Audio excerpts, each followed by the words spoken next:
BPSC Hindi के YouTube channel पर आपका स्वागत है। आज हम लोग देखेंगे बीपीएससी मेंस के जीएस 1 सेक्शन के हिस्ट्री भाग में, जो कि एक क्वेश्चन बहुत बार पूछा जा चुका है। बिरसा आंदोलन के स्वरूप की व्याख्या करते हुए जनजातीय शासन पर उसके प्रभाव की आलोचना करें।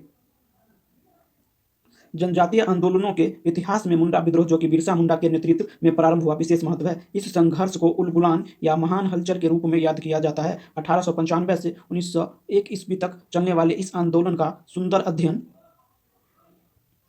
अध्ययन सुरेश सिंह ने अपनी पुस्तक बिरसा मुंडा और उनका आंदोलन में प्रस्तुत किया है। मुंडा क्षेत्र में भी अन्य जनजातीय क्षेत्रों की तरह अपनी पारंपरिक व्यवस्था थी। अस्थायी बंदोबस्त ने मुंडाओं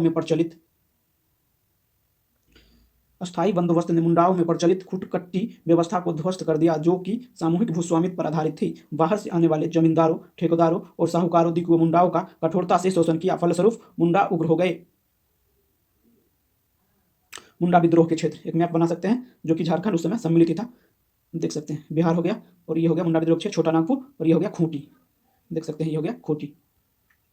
आगे बिरसा आंदोलन के कारण, आर्थिक कारण हो गया, सामाजिक कारण, धार्मिक कारण और राजनीतिक कारण। आर्थिक कारण हम लोग देख सकते हैं, मुंडाओं में प्रचलित खुटकट्टी की समाप्ति तथा इसके जगह अंग्रेजों द्वारा अस्थायी बंदोबस्त 1793 ईस्वी लगाना। फलस्वरूप उनकी कृषि व्यवस्था चरमरा गई और वे ऋणग्रस्त हो गए। राजनीतिक कारण देख सकते हैं, इसे अंग्रेजी साम्राज्य की मौन स्वीकृति कहते हैं। इससे मुंडा जनजाति में घोर असंतोष व्याप्त हो गया तथा बाहरी लोगों के लिए दिक शब्द का प्रयोग किया जाने लगा। कई हिंसक घटनाएं भी हुई। सामाजिक कारण, मुंडाओं की बढ़ती जनसंख्या के कारण कृषि योग्य भूमि की अधिक आवश्यकता हुई। फलस्वरूप राजस्व बढ़ गया तथा मुंडा निर्धन किसान बन गए। धार्मिक कारण, अंग्रेजों ने मुंडाओं में प्रचलित धार्मिक व्यवस्था को तुच्छ बताकर ईसाई मिशनरियों को ईसाई धर्म के प्रचार प्रसार हेतु भेजा। जनजातीय संघर्ष में बिरसा मुंडा का धार्मिक नेतृत्व। मुंडा जनजाति छोटा नागपुर क्षेत्र की मुख्य जनजातियों में से एक थी। इनका प्रमुख नेता 20 वर्षीय साहसी एवं उत्साही युवक बिरसा था। इन्होंने स्वयं को ईश्वर का अवतार बताया एवं असंख्य मुंडा जनजाति के लोगों को अपने आंदोलन में संगठित किया। उन्होंने कहा कि कलयुग को खत्म कर सतयुग लाएंगे। दिकुओं से अब हमारी लड़ाई होगी और उनके खून से जमीन इस तरह लाल होगा जैसे लाल झंडा। आबुआ राज सतेरे जाना, महारानी राज दंड जाना। बिरसा ने जल परंपराओं तथा रीति रिवाजों को त्याग कर ईश्वर में विश्वास करने की बात समझाई।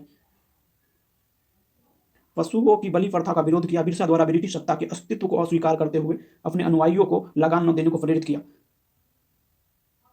व्यापक जन आंदोलन के रूप में रूपांतरण हुआ तथा 6000 मुंडा लोगों का एक दल बना। बिरसा नेता बने एवं एक धार्मिक आंदोलन जल्द ही खेतीहर मजदूरों के राजनीतिक आंदोलन में बदल गया। लोगों के द्वारा लगान देने से मना करने के कारण बिरसा को गिरफ्तार कर लिया गया एवं रांची जेल भेज दिया गया। महारानी विक्टोरिया हीरक जयंती पर बिरसा को कैद से मुक्ति मिली। उन्होंने आंदोलन को फिर से संगठित किया तथा कहा कि गरीब तथा आदिवासियों पर हाथ न उठाया जाए। 1899 ईस्वी को पुनः क्रिसमस की पूर्व संध्या पर ठेकेदारों, जमींदारों, राजाओं, जागीरदारों के खिलाफ झड़पें हुई। फलस्वरूप 13 फरवरी 1900 ईस्वी को पुनः बिरसा को जेल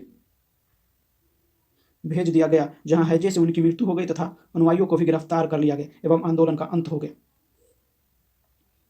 बिरसा आंदोलन का प्रभाव देख सकते हैं, या मुंडा आंदोलन के प्रभाव। खुटकट्टी को मान्यता 1905 में, खूंटी अनुमंडल 1908 में, गुमला अनुमंडल 1908 में, छोटा नागपुर काश्तकारी अधिनियम पारित। निष्कर्ष देख सकते हैं, इस प्रकार बिरसा मुंडा के नेतृत्व में जनजातियों को धार्मिक नेतृत्व प्रदान कर नैतिक बनाया तथा जनजातीय समाज की दशा व दिशा बदल दी। वे जागरूक हो गए। आज भी बिरसा